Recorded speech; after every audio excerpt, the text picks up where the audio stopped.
Hello বন্ধুরা, আশা করি সবাই ভালো আছেন। মিষ্টি পাখির জলসা করে সবাইকে স্বাগত জানাই।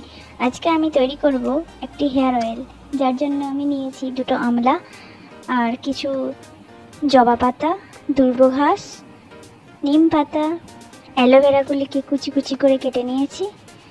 আর এখানে নিয়েছি কিছু জবা পাতা আর নিয়েছি কিছু কারি পাতা।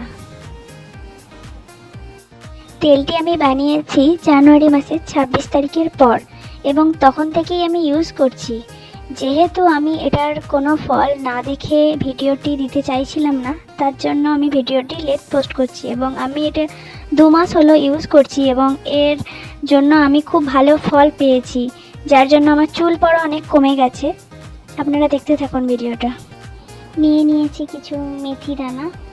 এবার এই সমস্ত উপকরণগুলিকে আমি একটি গ্রাইন্ডারে নেব।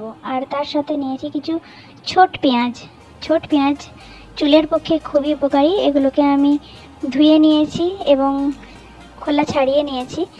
এরপর এক এক করে সব ব্লেন্ডারের মধ্যে নেব এবং আমলকিগুলো আমি কেটে নেব এবং কেটে নিয়ে ব্লেন্ডারের মধ্যে নিয়ে সমস্ত উপকরণগুলিকে আমি আস্তে আস্তে গ্রাইন্ড করে নেব।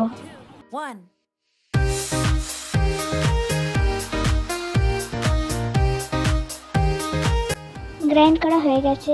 দেখুন সমস্ত উপকরণগুলি মিশিয়ে একটি মিশ্রণ তৈরি হয়েছে এবং এর সাথে আমি মিশিয়ে দিয়েছি কোকোনাট অয়েল। আমি এখানে শালিমার কোকোনাট অয়েল নিয়েছি, তবে আপনারা যে কোনো কোকোনাট অয়েলই নিতে পারেন।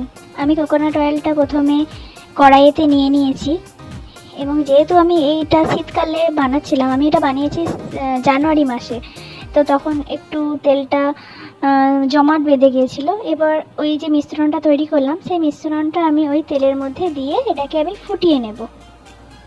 ফুটিয়ে নেওয়ার পর এটি ঠান্ডা করে একটি পাত্রে ভরে নিয়েছি। যে কোনো একটি কন্টেনারের মধ্যে ভরতে হবে এবং যতবার এটি ব্যবহার করতে হবে ততবার এটাকে একটু ঝাঁকিয়ে নিয়ে তারপর ব্যবহার করতে হবে। ভিডিওটি দেখার জন্য সবাইকে ধন্যবাদ।